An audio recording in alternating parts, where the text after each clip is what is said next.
এরপরে রোমান সাব্বির আপনি লিখেছেন, নামাজে মনোযোগ ধরে রাখার জন্য কি চোখ বন্ধ করে রাখা যাবে? নামাজে মনোযোগ ধরে রাখার জন্য চোখ বন্ধ করে রাখার বিষয়ে আমাদের একটা ভিডিও আছে, এটা দেখে নেবেন মেহরবানি করে।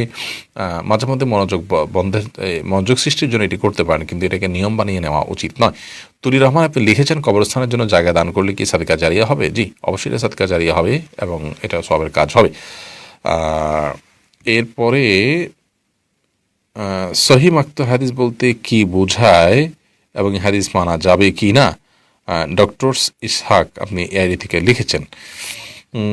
দেখুন, মাকতু হাদিস বলা হয় ওই হাদিসকে যে হাদিসটি মূলত তাবিদের বক্তব্য সেখানে বিধৃত হয়েছে বা তাদের কোনো আমলের কথা বর্ণিত হয়েছে, সেখানে না রাসূল আকরাম সাল্লাল্লাহু আলাইহি ওয়াসাল্লামের বক্তব্য বা আমল আছে বা সাহাবীদের কোনো কিছু আছে, বরং তাবিদেরটা আছে, এটাকে বলা হয় মাকতু।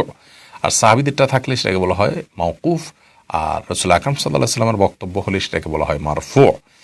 তো মাকতু হাদিস এটা যদি বিশুদ্ধভাবে বর্ণিত হয় তাহলে সেক্ষেত্রে ইসলামের ব্যাখ্যা হিসাবে, কোরআন হাদিসের ব্যাখ্যা হিসাবে সেটাকে গ্রহণ করা যেতে পারে শর্ত সাপেক্ষে। মৌলিক কোনো বিধান সেটা দ্বারায় প্রমাণ হবে না। যদি বিশুদ্ধভাবে বর্ণিত হয় তাহলে সেটাকে আপনার এজ এ হাদিস উল্লেখ করা যেতে পারে। বিভিন্ন মুহাদ্দিসগণ এই ধরনের হাদিসগুলোকে বিভিন্ন বিষয়ে ব্যাখ্যা হিসাবে উল্লেখ করেছেন।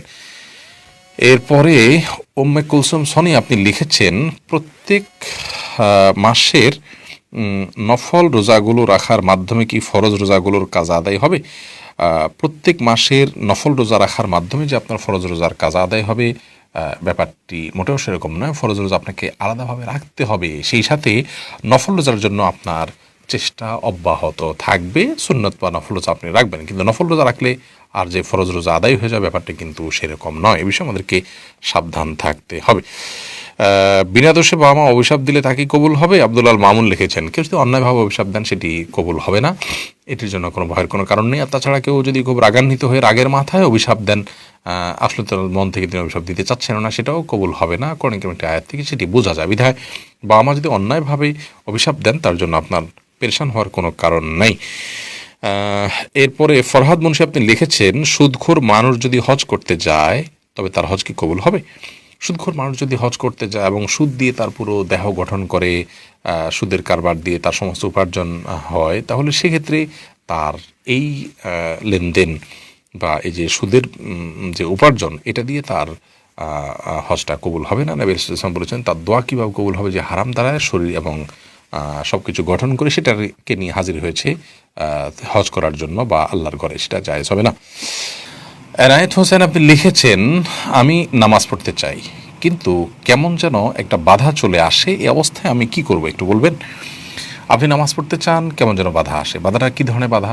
যদি আপনাকে শয়তান অদৃশ্যভাবে আপনার মধ্যে বাধা সৃষ্টি করে তাহলে তো আপনি জোরালভাবে আর সালাতের প্রতি নিজেকে প্রস্তুত করবেন এবং এইখানে আপনি নিজেকে কাউন্সেলিং করার সুযোগ পাচ্ছেন। কারণ আপনার ভেতর থেকে কেউ বাধা দিচ্ছে মানেই হলো তো শয়তান আপনার সাথে লড়াই চলছে।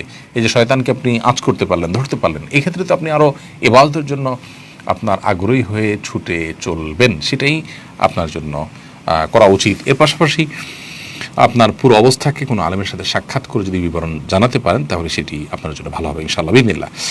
এমডি রিয়াদ আপনি লিখেছেন, শার্টের হাতা গুটি নামাজ পড়া যাবে কিনা? শার্টের হাতা গুটি নামাজ পড়া নিষিদ্ধ, নবী রাসূলুল্লাহ সাল্লাল্লাহু আলাইহি ওয়াসাল্লাম নিষেধ করেছেন, সেজন্য হাতা খুলে তারপর নামাজ পড়বেন। এটা মাকরুহ হাতা গুটিয়ে নামাজ পড়াটা।